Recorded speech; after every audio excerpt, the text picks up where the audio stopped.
Good evening, everyone. Thank you for coming. Our session today, climate change mitigations and adaptation effort by the Maldives.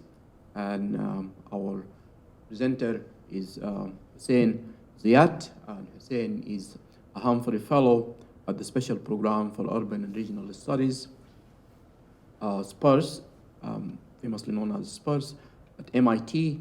He is also the Chief Planning Officer at the Housing Development Corporations in the Maldives, where he worked on nationwide master plan and providing planning consultancy for new and regional development. In his private capacity, he also worked as a planner with local government agencies and communities to produce local development plans through participatory planning. Hussain holds a Bachelor of Applied Science in Architecture Science from Curtin University and a Master of Art in Urban Planning and Design from the University of Sheffield. At MIT, Hussain aimed at exploring how decentralized planning and governance can bring equitable access to services and sustainable urban development. So Hussain, thank you for accepting the invitations and welcome to Northeastern University. The mic is yours.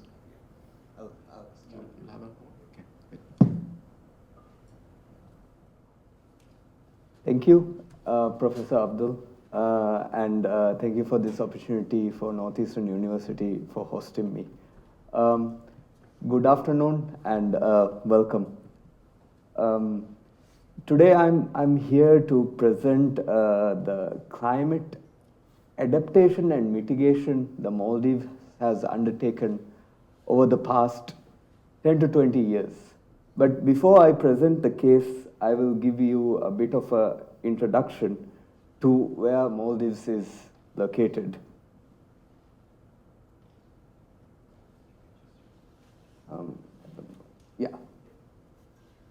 So we are located in the Indian Ocean. We are an archipelago of islands. We have over 1,100 islands, whereby people live in 188 islands. We have over 160 resorts. Our GDP per capita is $9,000 US. As you can see from the map, the location where it's zooming in is the greater Malé region and the capital city, and also where I am from. As you can see, this is Malé city, and this is Hurumale. Hurumale is an artificially reclaimed island, reclaimed in the hope of decongesting the capital city, Malé. As you can see, Malé is an island city, and it has over 100,000 people per square kilometer. So it's one of the most congested cities in the world. As I mentioned, Hurumale was reclaimed to decongest Malé city, and Hurumale was also treated as an opportunity to build a safer island from sea level rise. I will go a bit more in detail into Hurumale a bit later, but this is where 50% or more than 50% of the nation's population reside in the greater Malé region. So in terms of scale, I wanted to compare with Massachusetts and Maldives. There's no point comparing with United States and the Maldives, but if you are comparing with Massachusetts, still Massachusetts state is more than 60 times bigger than the whole nation.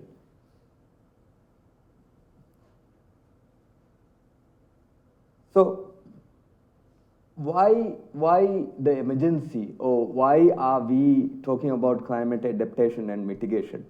Well, Maldives has one of the lowest terrain in the whole world. A country having the lowest terrain in the whole world is Maldives, in other words. 80% of our islands are merely 1 meter above mean sea level, which is, in other words, 4 feet, 3 feet.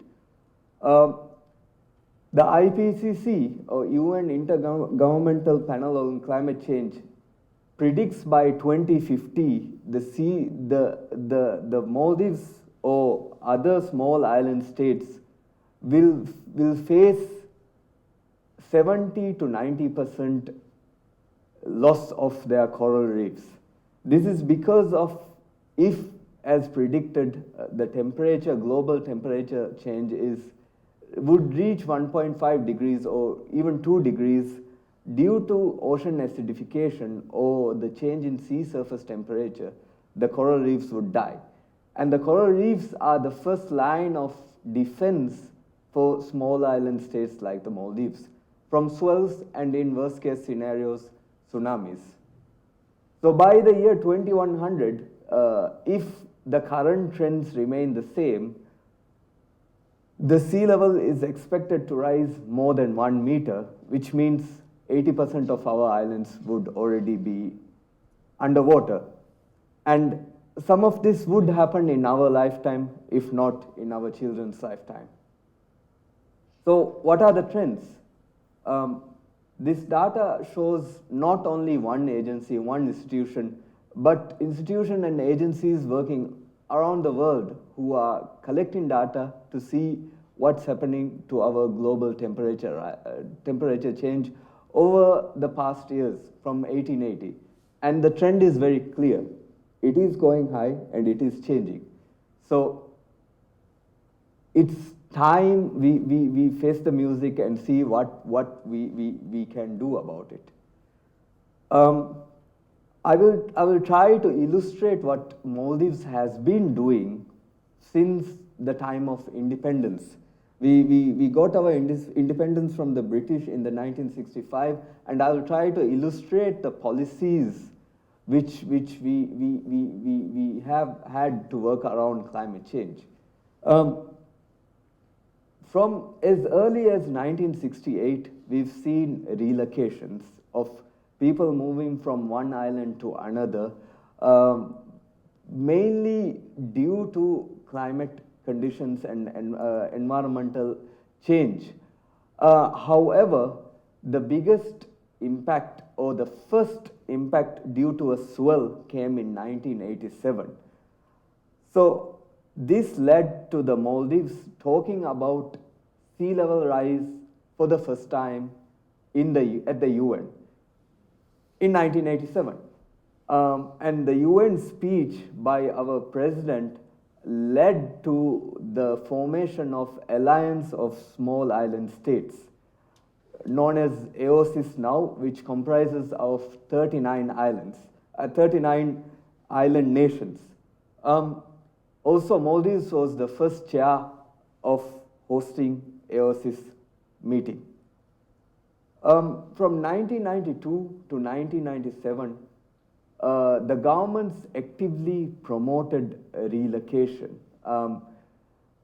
We have seen the most number of people moved during this period.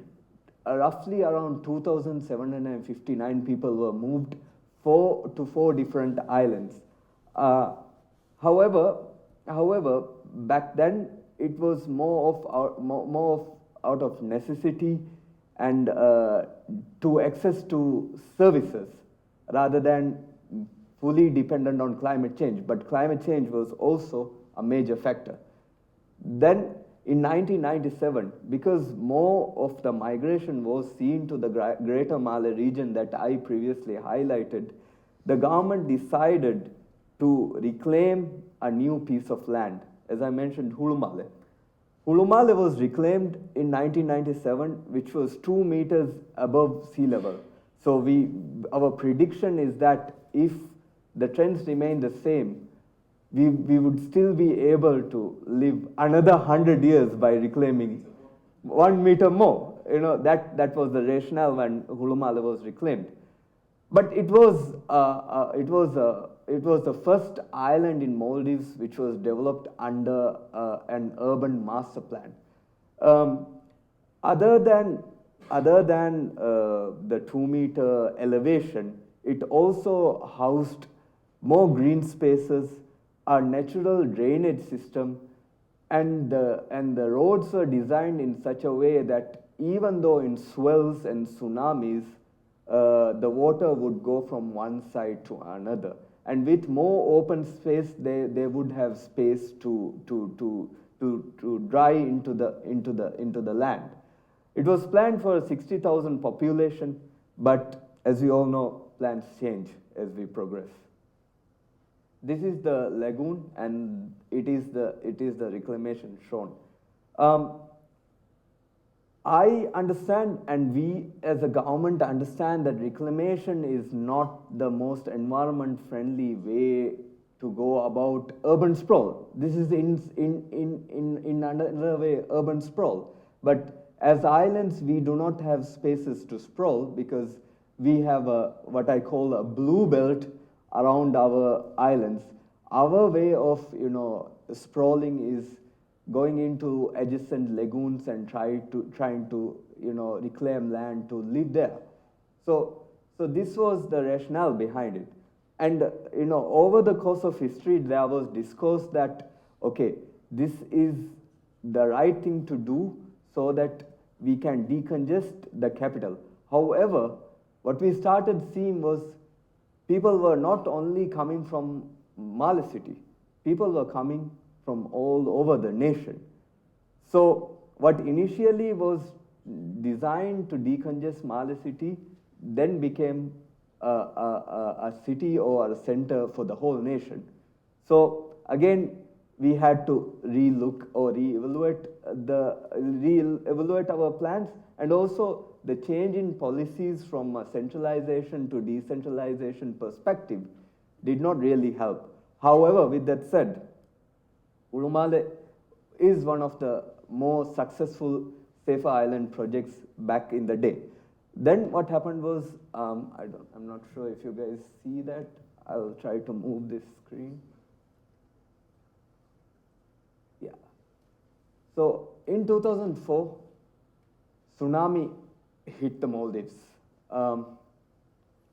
We had 81 deaths and 21 missing. And we had over 470 million in damages. Numerous islands were affected, some of the islands which were not even going to be habitable anymore. So immediate relocations started to take place. So tsunami really changed the perspective of the country's planning or future planning, at least during that part of that period of time.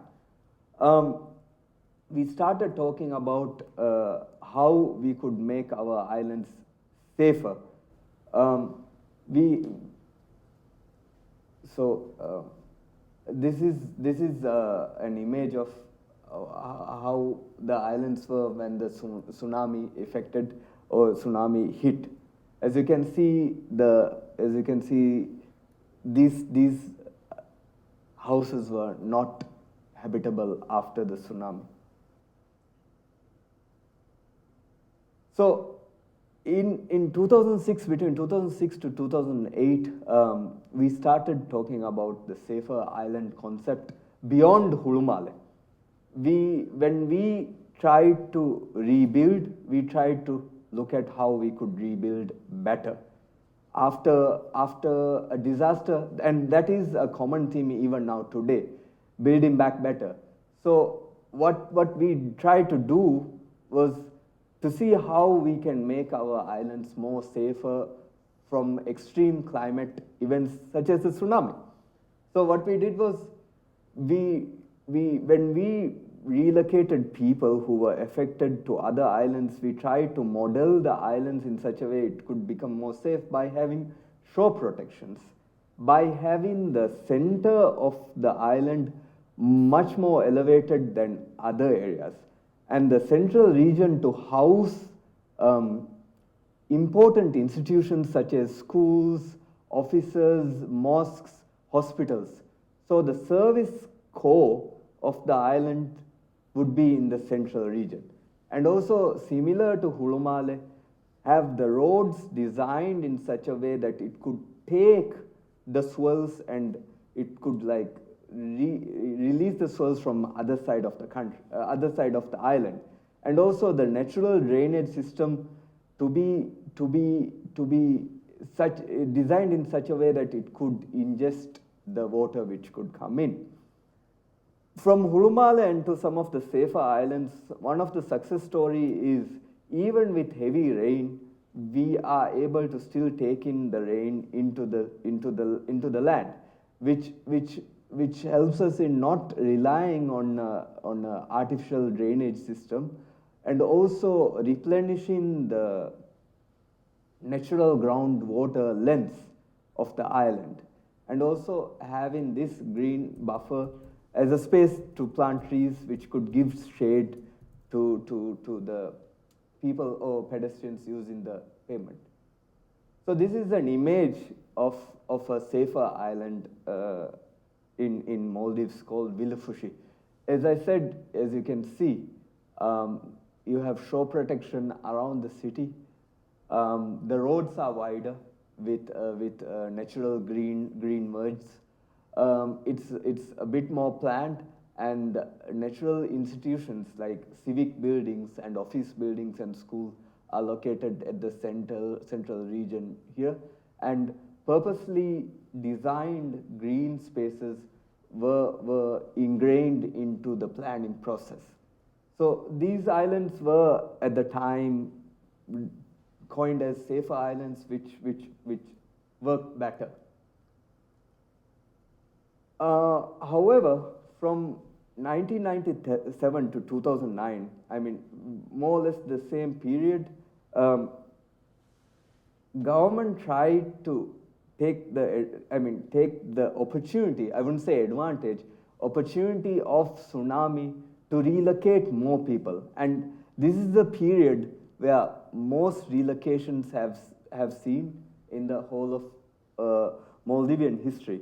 When I speak about relocation, I myself do not know whether it should be promoted or not, but because leaving your livelihoods, leaving your sense of your belonging and your social circle and migrate into another island, it's daunting for many, and it's quite unpopular.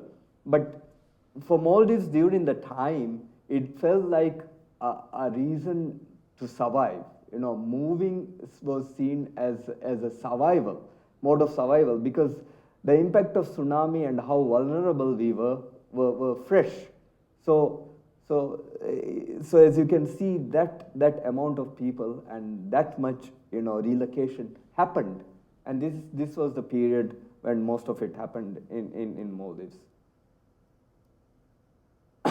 Right after that, like I mentioned, we saw the reclamation phase 2 of Hulumale taking place. So as you saw, the lagoon in 1997 became a city of 60,000 people, and currently almost 100,000 people. And how popular Hulumale was due to its green space, due to its wide roads, due to its planned nature, it was seen as a popular place for people to reside. So a lot of people came in. And also compared to the Male city, the rents also are higher. So in terms of an economic index also, Hulumale seemed to be doing better. But then it led to reclamation of the second lagoon, or phase 2, which is treated as an extension of phase 1, and during this time in 2015, government was actively promoting centralization. The government's policies noted that in order to have a circular economy, in the sense, or in order to have an economic mass, you need a certain population to live in these urban regions. Definitely Greater Malé region or the capital is an urban center. And as studies show that people would be living in cities in the future. But on the flip side, over the past years, the Maldivian government or the country has not been able to develop any other urban center other than Malé and the Greater Malé region. So this was under a lot of strain and stress from congestion, and the land we reclaimed to act as a to decongest capital city was becoming again congested because there was so much stress. In 2015 to 2016, we started experiencing El Nino weather phenomena or mass coral bleaching. I remember talking to some students before this, and I was saying, even though sea level rise is coming, as some say, in the near future, this is happening now. And in my opinion, sea level rise and so extreme weather condition is happening now. But due to mass coral bleaching, our coral reefs are dying. And this is because of the change in sea surface temperature. Our ocean and our sea water is becoming much hotter. So due to this, the coral reefs are dying. And like I said, if the coral reefs die, the first line of defense from swells is dying. And also, as you know, Maldives is famous for its tourism, and a big part of tourism is the reefs. And if our reefs die, our economy also would die. So that is something we are facing today. From 2009 to 2018, there was a formal relocation law, but relocation was not actively promoted because the government was promoting centralization, and these relocations were not due to, I would say, environmental change, but as promoted as a desire for people to come and live in the cities. So because of the past policies, relocation was coined rather unpopular. The current governments or more recent governments did not want to actively promote it. So their approach was to develop the Greater Malé region and invite everyone to the Greater Malé region as a better opportunity for people to live. I'll quickly shift this so you guys could see. Yeah. So what's happening now? In 2018 and beyond, Maldives is seeing much more reclamation. As I said, reclamation is not the best way for sprawl. Man-made reclamation or quick reclamation has become very popular. As you can see, this is a local island where reclamation is ongoing, and this is quite recent. If people do not want to relocate, the alternative is trying to make their islands bigger. And if the islands have space in their lagoon, reclamation is seen as a very popular option, because you can reclaim land in merely months or sometimes in weeks and have more land. But the dilemma is, for what? Maldives has seen reclamations being done over 10 years ago, yet even today, no development has taken place. It's still the same portion of land where people live. You don't see people sprawling out. You don't see new developments coming in. So the question is, what are we reclaiming for, or for whom are we reclaiming for, or why are we reclaiming for? And I know this is a school of public policy, and I should say this, but reclamation is used as politicians as a tool to gain votes when the election time comes. Because this reclamation promises extra land for extra housing or housing plots, which is something everyone wants. But this is a different type of reclamation. This is what happens when local tourism comes in and local tourism becomes extremely popular. This is an island, a local island where local tourism is booming. And this is in the atoll of the capital city where international airport is, and you can get quite quick access to this island. So the island is full, and now for commercial gain or commercial purposes, and to extend the opportunity for local tourism, new reclamation is taking place. Don't get me wrong, I am not they say making this as it seems, but what I'm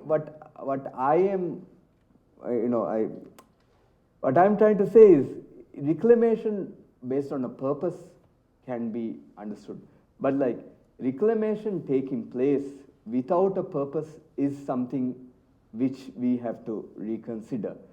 Right now what we are seeing is reclaim first and then see what happens. So yeah, so there is a discourse that is happening now in our current administration and in the current state of the country. While Maldives is advocating for climate change advocacy and mitigation, what are we doing locally? That is a question for us, and a question that we have to be answerable to our donors who spend on adaptation and mitigation. However, on the hopeful side of things, there are very interesting projects taking place.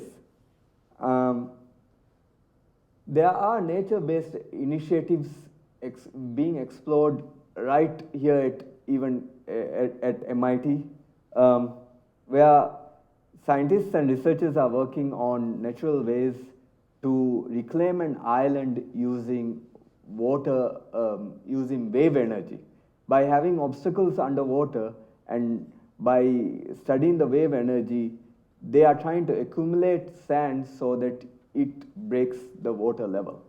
So instead of going for man-made artificial reclamation with those huge dredges, they are looking at ways we could use the natural forces and natural wave energy and how an island forms into play to reclaim a piece of land. And this type of initiatives can also be used for the spaces where islands are eroding, for beach nourishment and other areas as well. So it's an interesting project, and it's a hopeful project. Also, we have a resort called Summer Island where they're exploring ways where we could print 3D coral. They term it as 3D coral printing, but what they do is they print the base of the corals, where fragmented or dislocated corals can be joined into the base, and they could be brought together and joined with the natural coral reef so that it grows together. It's also a very interesting project. It's taking place in Summer Island. If I'm not mistaken, over thousands of pods are being used to grow a coral reef. And also, most recently, there is a project coined as the Floating City project taking place, where it's in conjunction or JV with the government of Maldives and Dutch Docklands, where they are building 5,000 units which are floating on water for 20,000 people which would house schools, hospitals, and other amenities, including residential housing. So this is an interesting project. They just very recently showcased a single unit floating on water, and hopefully we would see more of it by the end of 2024. So these type of projects I believe, are the future. But with that said, we need to look at our policies in terms of adaptation and mitigation. What are we doing and what we can do? We are an island nation. My opinion is we have to look at decentralized planning, but decentralization does not mean where like even less than 100 people live in an island. We have to look at consolidation, but that doesn't mean we have only one area to live. We need to look at the country as a whole and see how we could decentralize, at the same time consolidate areas of economic zones and economic hubs, and try to see where people could have a better sense of living. So I will finish this with this quote with our ex-president Mohammad Nasheed. I won't tell the Maldivians that our country is finished and their children will live as climate refugees. As a nation, we reject that fate. This is a moment for radical action, not hopelessness. Thank you.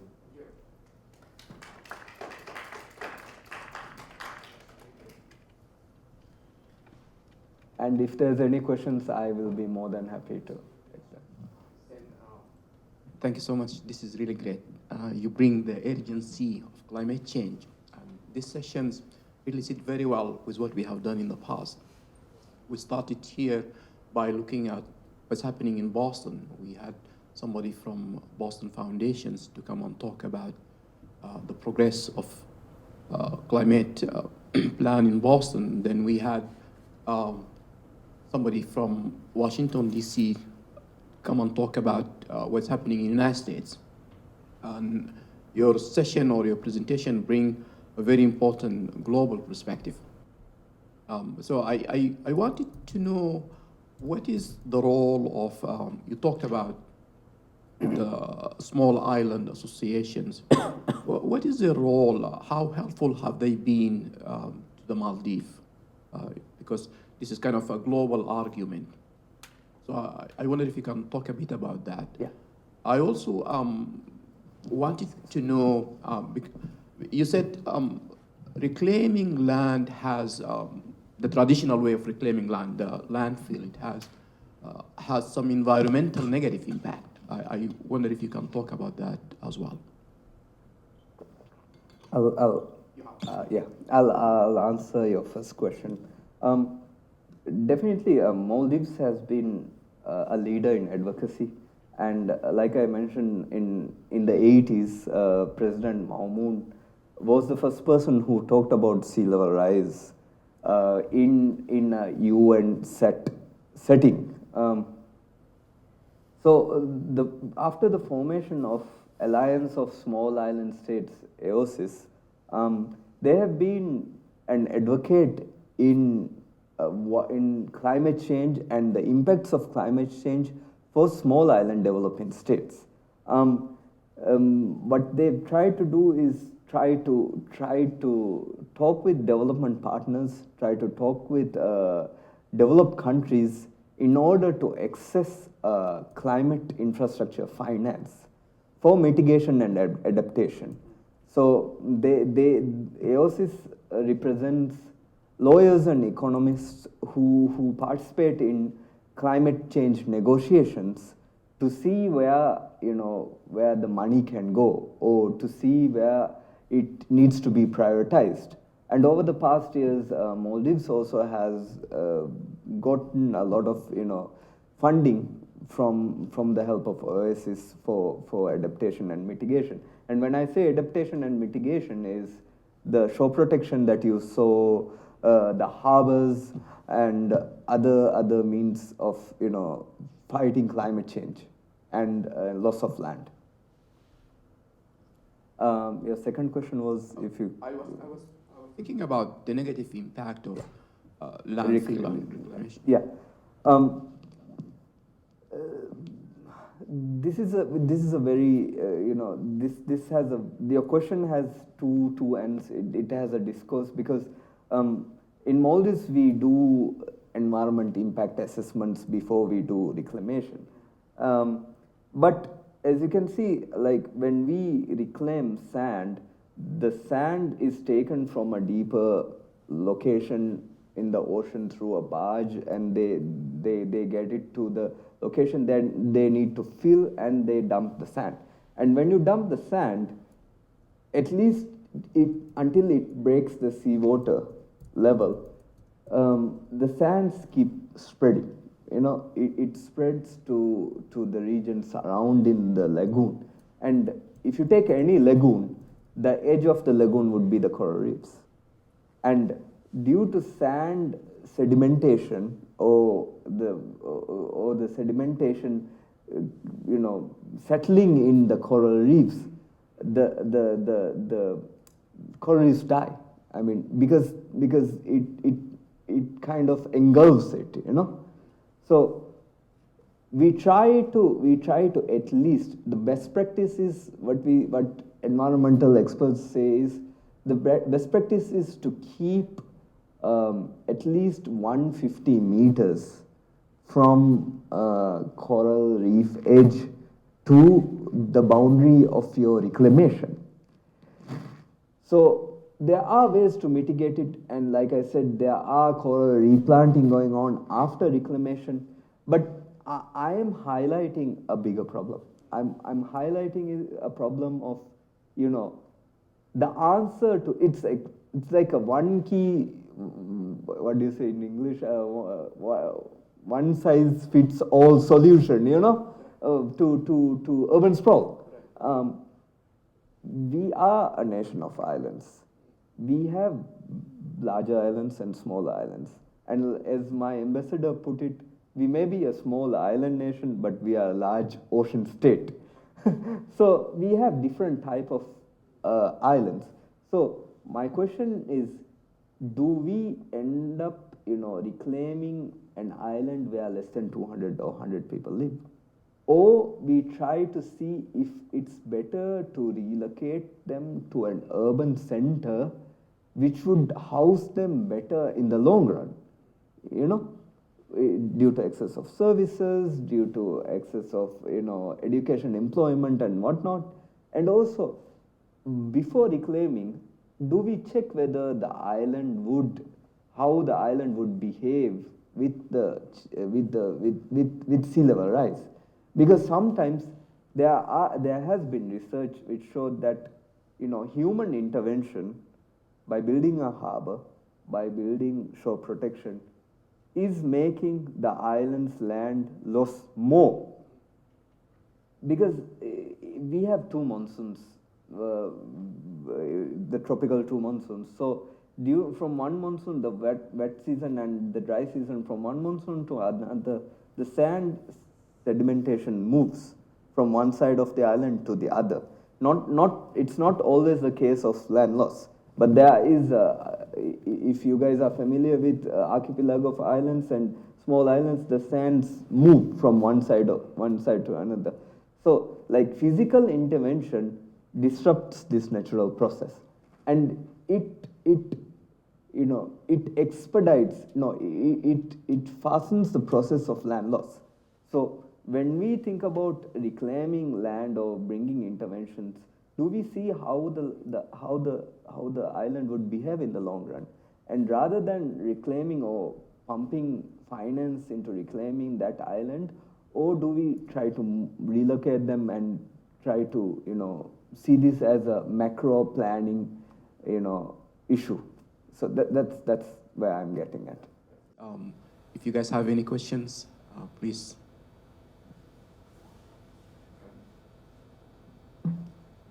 I will give them this. Any questions?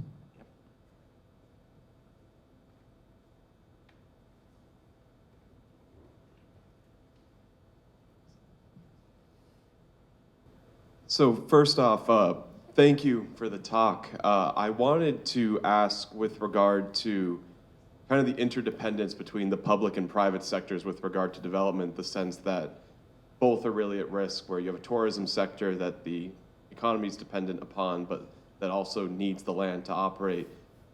To what extent do you see these like public and private partnerships when it comes to reclamation, development, and sustainability initiatives?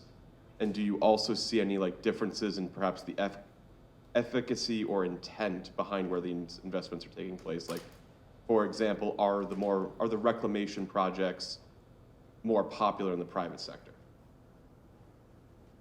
Yeah, I think that's a very good question. Something I should have elaborated more. Other than one whole spectrum is the resorts. Initially, back in the day, maybe like 20 years ago, the resorts which were given for development were islands, and they do a bit of reclamation and beach nourishment, and in order for them to develop or develop further, certain type of reclamation is required. But to answer your question, the more alarming point is more recently what we have seen is, allocating lagoons for commercial development. So by lagoons means there is no island, it's a lagoon. So these commercial entities come in and reclaim their islands. So that's a bit more alarming, in my opinion, alarming angle for it. But if you compare reclamation between private and public, I would say I don't have the data to be frank, I haven't compared this, but more recently we've seen if equal, if not more, in public sector, because of the reasons I mentioned during my talk. So this is the two spectrums that we have to look at. But when we talk about public sector, and also even to a certain extent private sector, the government has the opportunity to guide it better. Like I said, I come from a planning background, and I see everything as a planning problem. So when it comes to the decision to reclaim, I don't see a good framework being developed beforehand, before the decision is taken. I mean, okay, we say that we have to do an environment social impact assessment before a decision is taken. So what is the environment impact, and compared to the environment impact, are we getting enough benefit from it socially? Meaning, like, are we getting additional development, or is there a development planned, or is there finance for development? These questions aren't clear before reclamation takes place. Yeah, but like a very good question. And in short, in the commercial sector or the resort sector, I think we depend on economy. We depend on tourism for our economy. Tourism and fishing is major economies in the Maldives, and we've been doing well. But in order to further or strengthen or to take it further, we started giving out lagoons. So do we have to give out lagoons? That's a question that I have. Which I don't have the answer to. Yeah, Professor Lansmark has a question. Could you elaborate further on how international political leadership is responding to the environment dilemmas that you had raised? Are you perceived as more than just a small nation nonsense, or the efforts, respond with the massive interventions? I think because we are in a room full of students and interested individuals, before I answer Professor Landmark's question, I think for everyone it would be good to have a film by our ex-president called The Island President. I don't know if some of you have heard it, but it's good to look at, to see the negotiations taking place in international platforms. But to answer the question, I think Maldives and Oasis has been at the forefront of advocacy and acquiring climate resilient finance. But when we dive into details, we see at COP meetings where so many pledges for climate, so many fundings for climate, so many assurances from the developing countries from the developed countries to the developing countries in terms of access to technology, sharing information. But I think the biggest challenge has been the conditions which come with that financing. As I was just telling Professor Abdul a while ago, when we try to access climate loans or climate resilient infrastructure loans, the conditions behind it are sometimes not so attractive. I remember our previous ambassador saying that we were in negotiation for a loan for climate infrastructure, but the loan had a 10% or more interest rate, 20 to 30% capital by the donor or by the country asking for the loan, and also a 2 years return, only a 2 years grace period, in other words, before we start paying back the loan. So our ambassador was saying, and I quote him, "It would be better if we go to a commercial bank and get the same conditions." So as the story went, I think fortunately for the Maldives, they ensured a loan from a non-OECD country. So when it comes to international platforms, when you dive into details, there are some microphone. Sorry.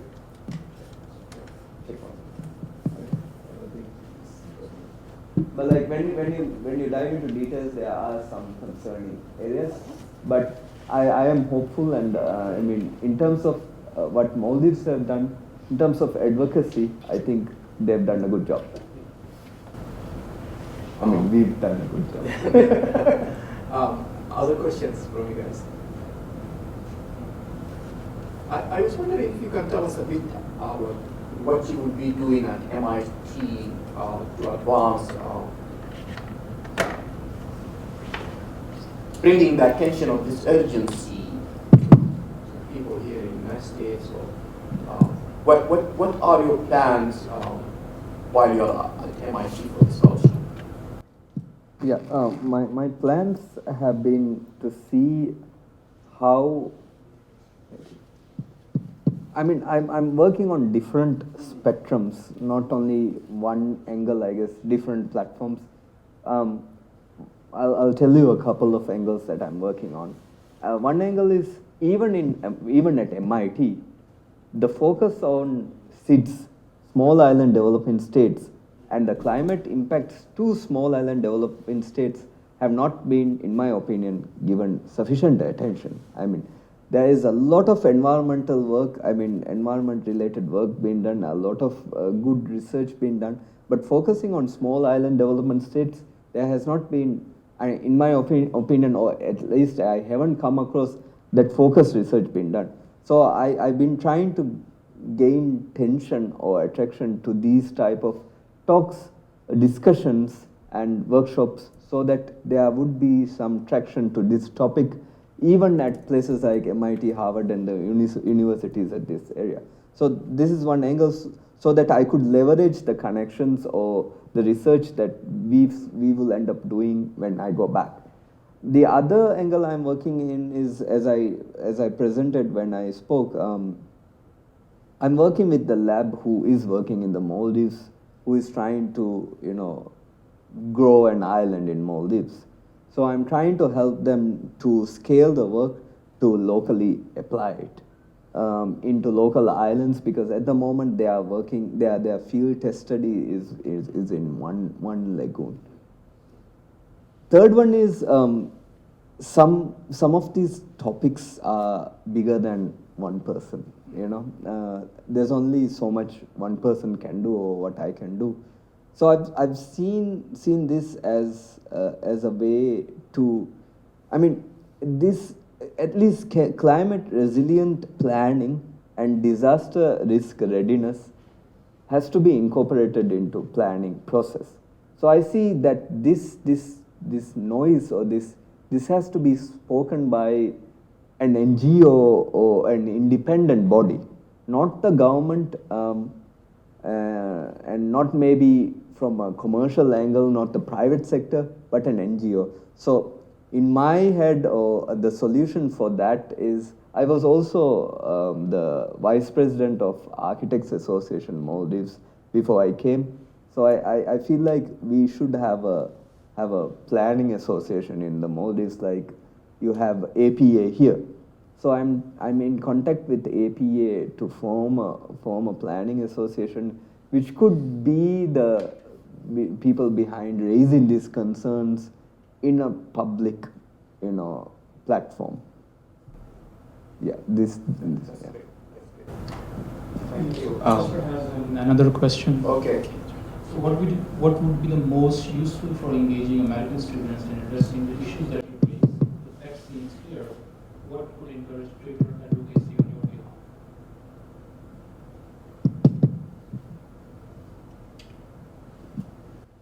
behalf? What we always say is what is happening to Maldives or small island states today will happen to Boston or in other coastal cities tomorrow. So in terms of advocacy, we are the first to go, but larger countries are next. So I would say, fight with us in advocating for small island states, advocating for the little people, I guess, but we tend in some of the conferences or workshops that I participated, I've heard some people say, okay, the worst case scenario is not going to happen. Yeah, worst case global temperature change of 8 degrees is not going to happen. So we are fine. With a lot of ambition, we can be between 3 to 4 degrees of global temperature change, and it's said in such a way that okay, we are doing fine. But as you saw from the case of Maldives, we can't take even a 1.5 degree change, or for that matter, a 2 degree change would be a death sentence for us. 1.5 degree change means loss of our economy and our coral reefs. So we can't relax saying that, okay, we have enough ambitions, we have enough global, rules and global, agreements to reduce carbon emissions to below industrial levels. And when we say that we can't settle between 3 to 4 degrees, because we won't be there if it's 3 to 4 degrees. So I guess to answer on behalf of the American students and for the developed countries, that narrative has to be changed. We have to aim for less than 1.5 degrees or more. We have to, our governments have to be more ambitious. And I know when I say this, it's a lot. It has a lot to do with economy. But as I was saying to you and Muhsin, renewable sources of energy are becoming more cheaper than ever. So not only the developed countries, even developing countries such as India and China are huge emitters. But like, it's the high time to invest in renewable energy because it's becoming so accessible. I hope that answers, Professor. That's a good answer. Any questions from you guys? We would like to hear from you. So I needed to inquire about. So personally, I'm an architect and I'm studying construction management here. So as a Humphrey Fellow at SPURS, like, what exactly is the focus of this particular program? Okay. Humphrey SPUR's program is a fellowship. It's called a fellowship. It comprises of 50% academic and 50% professional affiliation, meaning work experience. So it's not necessarily you will end up with another degree. We do academic courses to better understand the environment we are working in, because it's a mid-career program. It tries to help you with your career and your interest areas. So you get the opportunity to take some classes, participate in workshops and conferences in your respected fields, and also work with an US or international organization. So that's the underlying targets of the Humphrey program. No problem.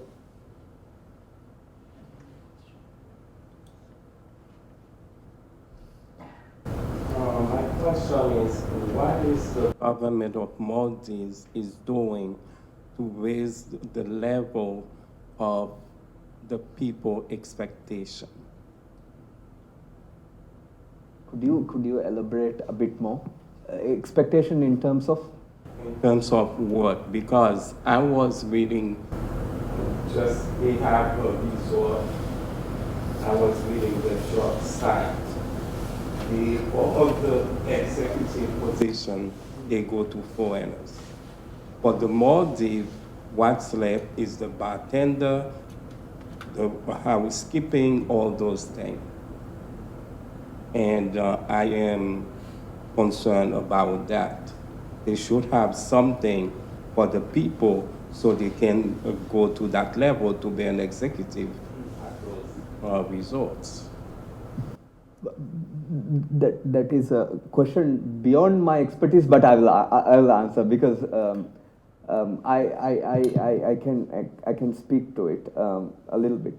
I think there is two things happening. Yeah. First thing is, when we introduced tourism back in the 70s, and we are a population as of 2021, 450,000 people. It's a small population, and that is including the foreigners who live in our country. Yeah. Back in 70s, when tourism started off, the educated population or the skilled labor force was very small. So we had to rely on international consultants, international support, international skilled labor force to work in specific certain levels. But with that said, Maldives and the Maldivian population has enjoyed a lot of job opportunities from the tourism sector. But you're right, they start at a lower level, like room boys, like receptionists, and the janitorial level, which is true. But with more people coming in, being educated over the past 10 years, it is starting to change. And Maldives has a 99% literacy rate. It's just that the educated people, like, matching the skill to the job has been a challenge due to the limited number of people. That is one condition. The other condition is the islands are so dispersed. Like from the north to south, we have like 800 kilometers. Even though we are small, it's so dispersed, and the mode of transportation, if you're flying, even domestic flights can get quite expensive. And if you are using ferries, until recently, until I would say the past 2 to 3 years or past 5 years, the local ferry network is not sufficient. Meaning, if you were at a job in a resort, you can't go home when your job is done to your wife, even though your wife and family or your partner is living like 10 minutes away. Because like you have to get to your job the next day, right? So like when people go to jobs in resorts, my wife used to work in the tourism sector, and she's not working anymore in the tourism sector. She's teaching tourism because, like, you know, when you want to come back to your family, it has not been easy until very recently. So that has been one of the major, access barriers to access for Maldivians, but it's changing. The other a very progressive law which was recently passed was ensuring the minimum wage for Maldivians and increasing the power of minimum wage, which has now been practiced, and has the salary of individuals has risen, I think, 20 to 30% compared to before the law. So like this labor force gets gets a hefty salary. Sometimes they are happy with where they are. Not for everyone, but for some. And the transportation and the skilled labor force for higher positions is limited. So like there is a whole spectrum of issues to this, but it's a very good question, and I've also read the articles that you've been reading. But it's not my area of expertise, so please don't hold me responsible to this answer. Hussain, I was wondering about about what is the argument look like at these international conferences? For example, is it like we have not contributed to climate change, and we have not contributed to, as a small island, we have not contributed to this global warming, and now we are losing our home and our land. What is the argument look like? I mean, I think, again, I haven't participated in COPs or nor represented Maldives on international platforms in terms of climate change. But I think one of the major points that our presidents and the environment ministers have said over the past COPs and past conferences is been, compared to global share of emissions, Maldives is 0.003%. So it's negligible. We are a negligible emitter, but we are the first who is going to be impacted. So I think that is the point that we try to make at every conference. Why are we suffering for the wrongdoings or for the mistakes of others? So that's why this is why you should save us. We are a small nation, but we also have we are a nation. We also have a culture. We also have a language.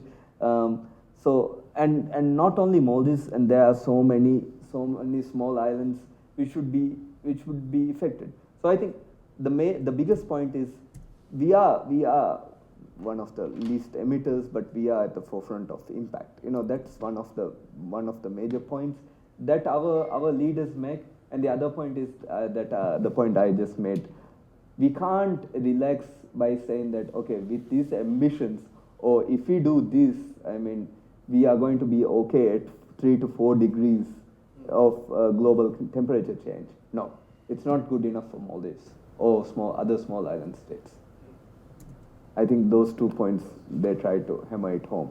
That's important. So my question is related to social and infrastructure resilience. So the first one is about infrastructure resilience, because you mentioned about reclamation and certain other efforts.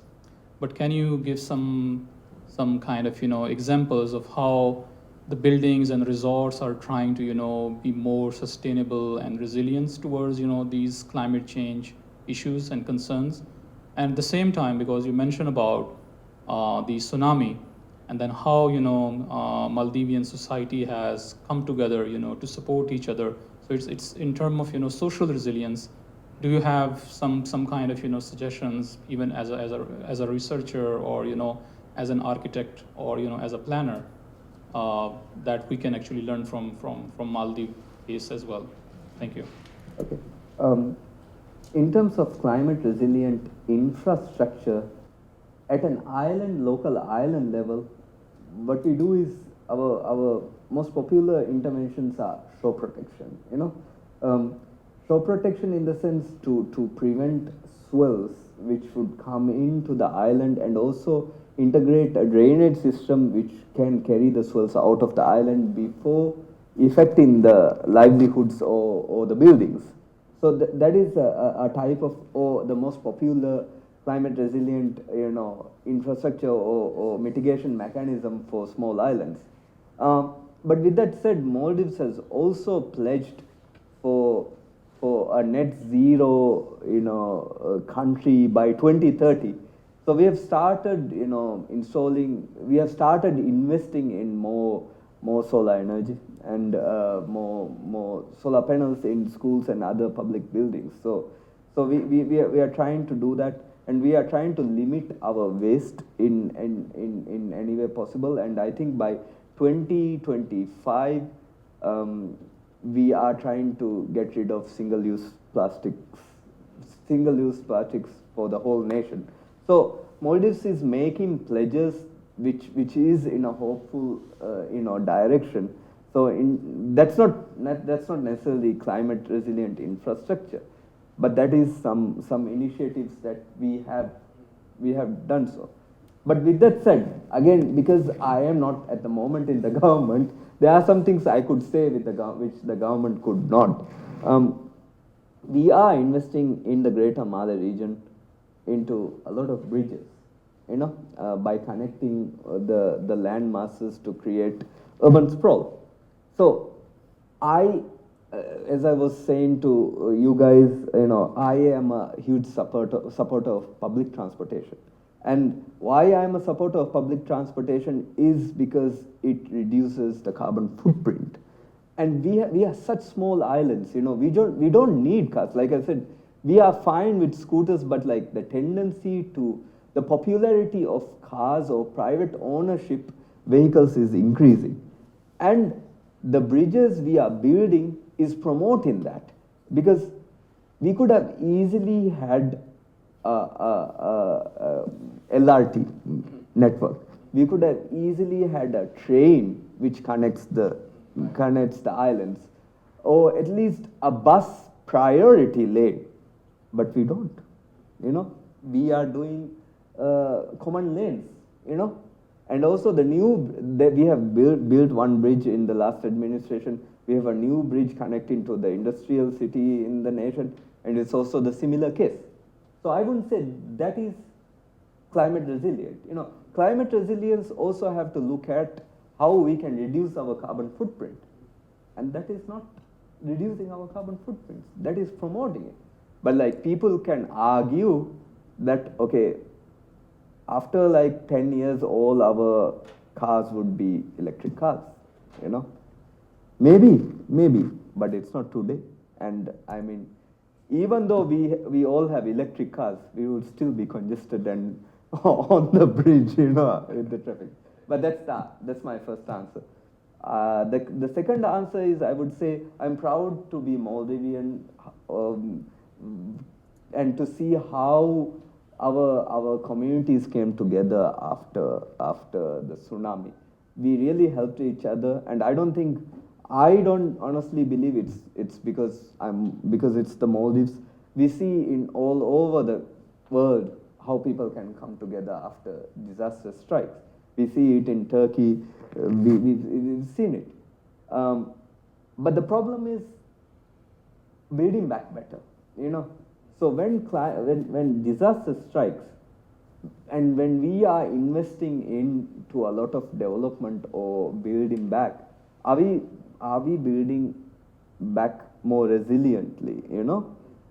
We were on the right track, or we did some right things like the Safe Island project that I presented to you guys.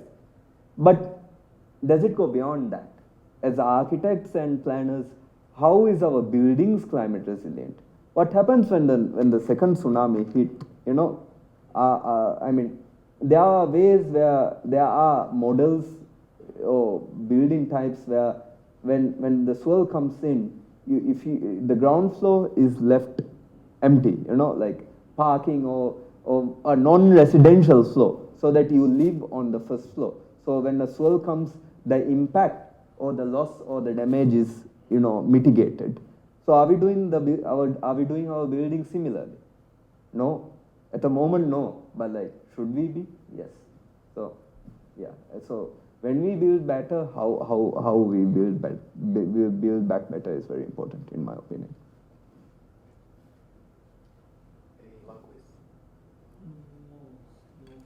All right.